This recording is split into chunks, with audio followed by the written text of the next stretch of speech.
and strength. Australia is not known for its gymnastics. This year, that changed.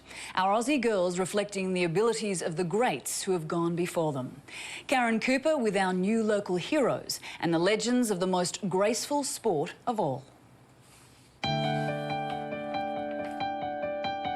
It's incredibly beautiful to watch it, but it's also breathtaking in terms of you're on the edge of your seat every moment. You don't know if one of these stars is actually going to stand on their feet or not stand on their feet.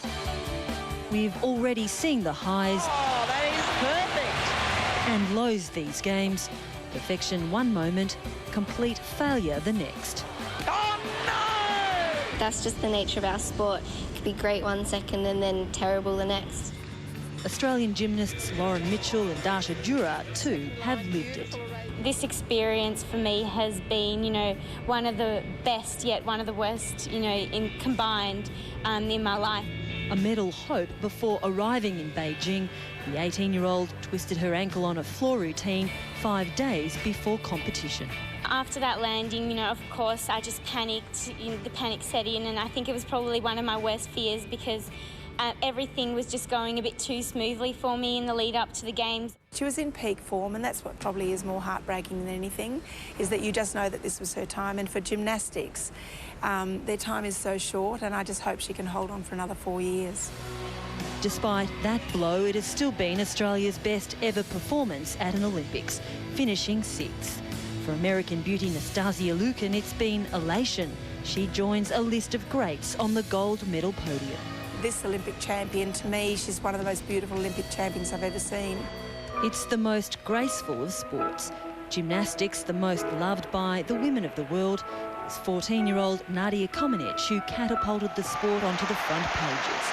The pixie-like Romanian scored the first perfect 10 on the uneven bars, the 1976 Montreal Olympics. The scoreboard couldn't cope, displaying the figure 1 instead of 10. She went on to score 7 perfect marks and become a household name. Vera Koslavska from Czechoslovakia was a real entertainer, and she, when they went to Mexico Olympic Games, she did her floor routine to the Mexican hat dance, and I think that captivated people and started people's love affair with that floor routine and the real entertainment that it brought. As did Olga Korbut from the Soviet Union in 1972.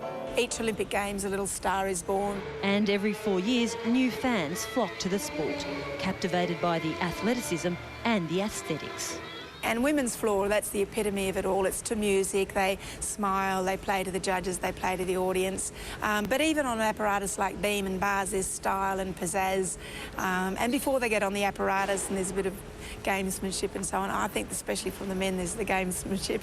Nowhere is the look as important as the ability, greater than here in China. Later tonight, Li Junjun will compete in the finals of the beam as the gold medal favourite.